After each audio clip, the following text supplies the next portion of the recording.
It can feel like you're drowning in marketing advice sometimes, right? Yeah. Everyone's saying, go digital, be everywhere.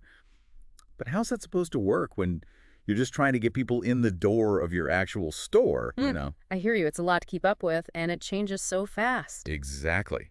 So today, we're going deep on this, how to use digital to drive real foot traffic. Mm. And we've got a fantastic guide, digital marketer Julia Rosian. She's got some seriously smart tactics. She really does. And it's more important now than ever because, let's face it, the customer journey has totally changed, hasn't it? Meaning, People are living online and offline, right? They expect things to be connected, to flow smoothly between the two. so it's not enough to just have a great shop anymore.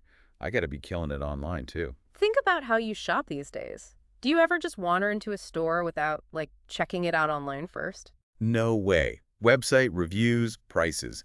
It's like a pre-shopping ritual. Exactly. And that's everyone now. Rosian's big point is businesses need to be part of that whole journey, from that first Google search to, boom, they're at your checkout. Okay, makes sense. But how do you actually do that? Bridge that gap between my website and someone walking in. Targeted advertising is huge for this. But Rosian's point is you got to be strategic about it. It's not just blasting your message out to everyone and their dog. More like you need to find your people. 100%. The ones most likely to actually become customers, it's like, fishing with the right bait, not just casting a huge net and hoping for the best. Love that analogy. So how do you even figure out who those people are online? Data, my friend, data. You can get incredibly specific demographics, interest, what people are doing online. Okay, hold on. Doing online. What does that even mean? It means understanding what they're searching for, what websites they're on, what they're clicking. It's all trackable these days. Okay, getting a little big brother here, but go on. Imagine this. Someone's been browsing organic dog food websites, right? You can use that to target them with ads for, say, your pet store's new line of organic treats. Whoa, that's kind of creepy. But also, like, brilliant. You're not just guessing what they might want, you know? Exactly. Raisin gives some great examples of this. Let's say you own a furniture store. Someone searches best sofa stores near me. Okay, I'm picturing it. Boom. Your ad pops up right at the top of their search. You're there when they're actively looking. That's Google Ads for you. Makes sense. What about social media, though? I get those ads all the time, but they feel so random. Right, and that's where targeted social media ads come in. Platforms like Facebook, Instagram, you can get super specific with who sees your stuff. Age, location, even things like if they're moving soon or just bought a new house. So you could target people who just bought a house and might need, say, a brand new sofa. Bingo! Way more effective than just hoping the right person sees it at the right time. Definitely. What about those ads you see on, like, news website and stuff? Are those worth it? Those are display ads, and Rosian says they can be great if you do it right. The key is choosing websites your ideal customer is already visiting. So for our furniture store owner, you'd be on interior design blogs, DIY home reno sites? You got it. You're right there with people who are already interested in that stuff. And the best part, you can track all of this. Most platforms will show you exactly how many people are seeing and clicking your ads. Okay, that's actually really helpful. You can see what's working and what's a total flop. 100%. It's about being data-driven, always adjusting for the best results. But targeted ads, that's just the start. Rosian also talks about geotargeting, and that's where things get really interesting. Geotargeting. Sounds a little futuristic, like something out of a sci-fi movie. It does, doesn't it? But it's simpler than you might think. Imagine you could draw a virtual fence around your store and only target people inside that fence. That's geotargeting in a nutshell. Okay, so instead of my ad showing up in, like, another state, it's only going to people who are actually nearby. Exactly. No more wasted budget on folks who are miles away and could never make it to your shop. That is genius, especially for local businesses. Why advertise to the whole city when you can just focus on your neighborhood? Right. 100%. Rosian says even a small bump in foot traffic, but from people who are already in the area and interested, that's what moves the needle. High ROI, as they say. Yeah. But you said a fence. Can you get even more specific with it than Oh, that? absolutely. Yeah. There's radius targeting, so it's like a certain distance around your store. Or you can do location-specific ads. They can be super precise, like actual landmarks, certain neighborhoods. Okay, hold on. So I could, like, target people who are near my competitor. Yeah, you're thinking like a marketer. Someone checking out the competition is already in the market for what you sell, right? It's like the digital version of setting up shop right next door. Okay, that is genius. So geotargeting, we're getting the right eyes on our ads, but how do we, I don't know, seal the deal, get them to actually walk through the door? This is where it gets really fun. Rosian calls it layering geotargeting with behavioral data. So not just someone in the area, but someone who's also been showing interest in what you offer online. And I got to give me an example here. I'm all about real-world stuff. Let's say someone's been searching best hiking boots. They've checked out a few outdoor gear sites online. Okay, I'm with you. Then they happen to be walking right past your sporting goods store. You use that data to ping their phone with an ad for your big hiking boot sale. You're catching them at the perfect moment. They're already thinking about it. They're right there. It's like destiny. Right. It's well-timed encouragement, which is what marketing's all about. And speaking of timing, Rosian says geotargeting is huge for those big shopping days.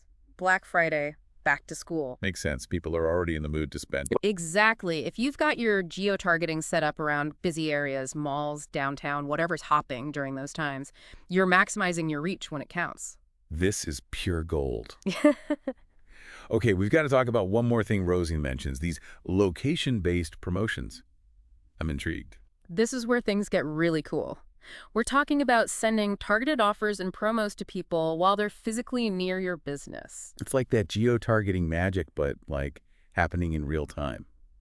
This is what the deep dive is all about. So what kind of promotions are we talking? Rosine breaks it down to three main types: mobile coupons, proximity marketing, and those check-in offers. Mobile coupons are probably the easiest to wrap your head around. Perfect. Yeah, walk me through it. Picture this. You're walking down the street, phone buzzes, and it's a notification for, say, 20% off at your favorite coffee shop, which just happens to be right around the corner. Oh, I'd be powerless to resist that. That is some next-level marketing wizardry. It's all about the right offer at the right time, right? Now, proximity marketing, that's a little more high-tech. It uses things like Bluetooth beacons. Those are those little things that send signals to your phone, right? Like if you're close enough to a store. You got it. So a customer walks within range of your beacon. It can send them a little message like, hey, come on in and get 10% off. Precisely. Or it could be info about a sale, new products, whatever you want. It's like a little digital tap on the shoulder. Okay, that's super cool. You could even have different beacons in different parts of your store. Right.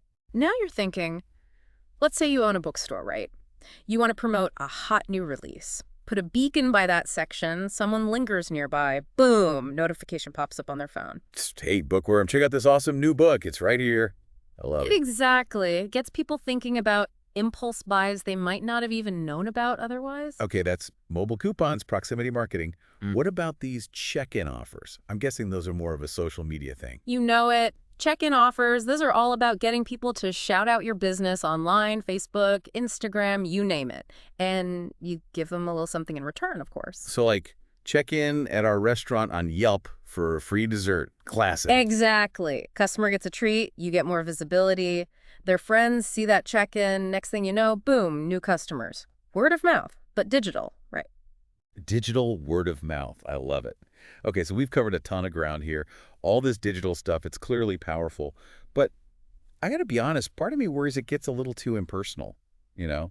Like reducing people to data points and algorithms. Oh, I hear that. It's a question a lot of business owners struggle with. But here's the thing.